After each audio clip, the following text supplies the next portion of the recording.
Hello everyone. Very, very good morning. একদমই awkward একটা টাইমে লাইভে এসেছি, বাট যারা এখন দেখতে পাচ্ছ না তারা পরে দেখে নিও। I just wanted to say all of you that I love you a lot, guys. আজকে সকালবেলা ঘুম থেকে উঠে আচ্ছা, আমাকে কি শোনা যাচ্ছে কিনা একটু আমাকে একটু জানাও আগে। আমি আসলে বুঝতে পারছি না একটা লাইভে এসেছি কিনা। আমি একটু ঢুকে দেখো তো আসমান, am I live on my page? আমাকে জানাও। ওয়েল, আজকে সকালবেলা উঠে অনেক কিছু ঘটছে, আমি তাদের সাথে একটু শেয়ার করি। কালকে থেকে অনেক কিছু ঘটতেছে। আজকে যেটা ঘটছে সেটা আমি তোমাকে জানাই। সেটা হচ্ছে সকালবেলা উঠে আমার অনেক শুভাকাঙ্ক্ষী, আমার কাছের মানুষজন, আমার বন্ধু বান্ধব আমাকে সকালবেলা কল দিচ্ছে, টেক্সট করছে যে চমক বাইরে বের হয়েও না, হিট লিস্টে তোমার নাম আছে। অ্যান্ড কয়েকদিন আগে যেটা ঘটলো হাদি ভাইয়ের সাথে, this is very very unfortunate. And আমি জানি সবাই আমরা এটা নিয়ে বেশ দুঃখিত, অ্যান্ড সবাই দুশ্চিন্তায় আছে।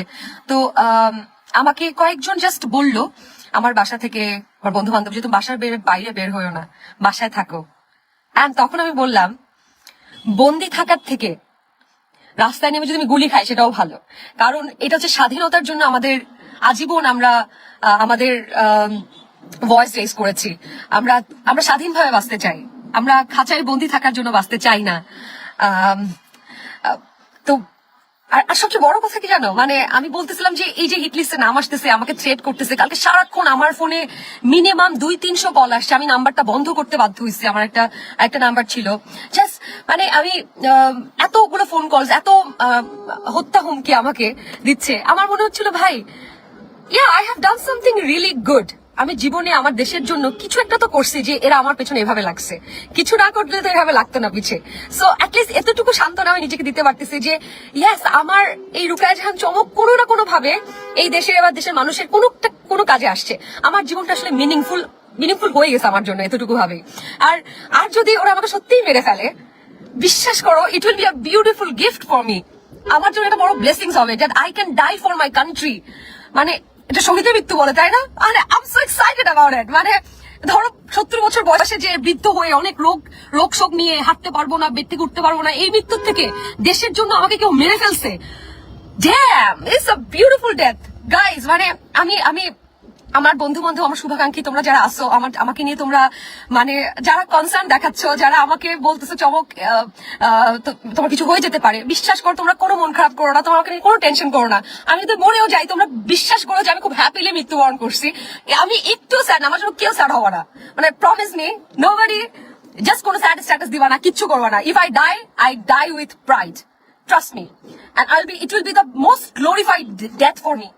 So all the আওয়ামী লীগের পিপল যারা আমাকে থ্রেট করতেছে, আমার নামে মিথ্যা প্রপাগান্ডা ছড়ানোর চেষ্টা করতেছে, আমার নামে তুমি যত বাজে বলবা, আমি তত মনে করি যে আমি আসলে তত মিনিংফুল কাজ করছি আমার দেশের জন্য, আমার দেশের মানুষের জন্য, আর আমি সেটা করে যাব। তোমাদের কোনো থ্রেটে আমি বাসায় বসে থাকবো এটা চিন্তাও করো না। তুমি যদি এসে গুলি করতে চাও, আমি অফকোর্স ফাইট ব্যাক করার চেষ্টা করবো, জীবন বাঁচানোর চেষ্টা করবো, কিন্তু যদি মরে যাই কোনো আফসোস থাকবে না, আমার কোনো আফসোস থাকবে না। আমি এই যে বের হচ্ছি, যাচ্ছি, ভালো লাগতেছে। আমি যাচ্ছি শাস্তি ইভেন্টের একটা ইভেন্টে। হ্যাঁ, সবই বলে দিব আমি, আমার কোনো সমস্যা নেই। আমি চাই তো, আমি বললামই তো Azman, if I die, it will be the most glorified death. আমি 70 বছর বয়সে যে রোগ শোক হয়ে একটা নর্মাল মৃত্যুর থেকে এরকম একটা মৃত্যু যদি আমার কপালে নসিব হয়, এটার থেকে বড় কিছু হবে না। আর শোনো,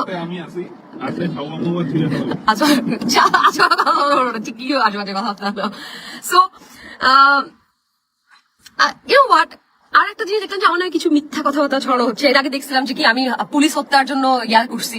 ভাই মানে এই ধরনের আজকে কথাবার্তা না বলে মানে একটা কনস্ট্রাকটিভ কথাবার্তা বলো। মানে আর ইনফরমেশন আমার নামে জানো না। আর আমাকে কি যেন বিভিন্ন ভাবে আমাকে আজে বাজে পতিতা কিংবা মাগি বলার চেষ্টা করা হচ্ছে। কিছুদিন আগে দেখলাম বেগম রোকেয়া সাখাওয়াত হোসেন, যে নারী শিক্ষার অগ্রদূত, তাকে মাগি বলা হচ্ছে, তাকে আজে বাজে কথা বলা হচ্ছে, তাকে দুষ্ট চরিত্র, দুষ্ট নারী বলা হচ্ছে। তো আমি বুঝে গেলাম এই সোসাইটিতে কিছু দুষ্ট মানুষ আছে যারা নারীদেরকে যখন অবদমন করতে পারে না, একটা নারীর ভয়েস যখন বন্ধ করতে পারে না, তখন তাদেরকে মাগি হিসেবে চিহ্নিত করতে চায়। যতবার তোমরা আমাকে এই ধরনের আশেপাশে, তোমরা না আমার পাশে, আমি দেখেছি আমার আশেপাশে অনেক ভালো মানুষ আছে যারা আমাকে আমি তাদের ভালোবাসায় আবেগে আপ্লুত আসলে। আর যারা দুই একজন মানুষ, যে আওয়ামী লীগের যে দুষ্ট লোকজন যারা আমাকে এগুলো বলার চেষ্টা করছো, আমি এটা বুঝে গেছি। তোমরা যতবার আমাকে বাগি বলবা ততবার আমি মনে করবো যে আমি একটা গ্লোরিফাইড নারী, আমি কিছু করতে পেরেছি, আমার মানুষের জন্য কিছু করতে পেরেছি। So every time you say it,